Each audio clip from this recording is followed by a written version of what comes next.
आज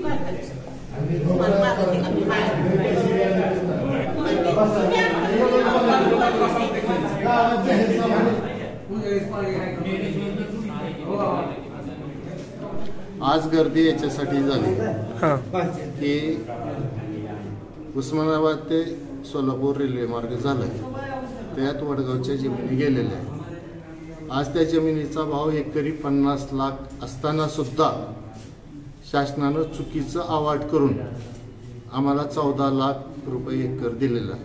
बरं काय का असना ते मिळालेले घ्यावेत म्हणून हे शेतकरी इथं आलेत।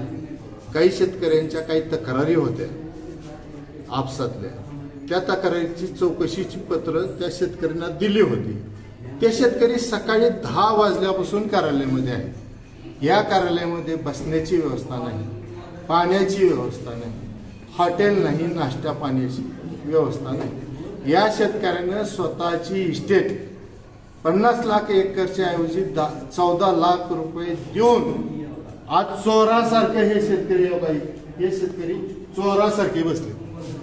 त्याचा शासनानं विचार केला। किती वाजले आता वाजले 2:30 वाजले।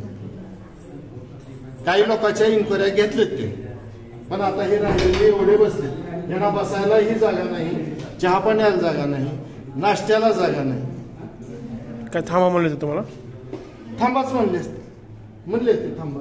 काही लोकांच्या झाले इन्क्वायरी, ते गेले, नाहीतर सकाळपासून ही वरांडा मायबाप शेतकऱ्याने गच्च भरला होता, जमिनीत देणाऱ्या शेतकऱ्याने गच्च भरला होता ही वरांडा। स्वतःचे पैसे गणपत निवृत्ती लखदेवे शेकापूर कशाला आलो?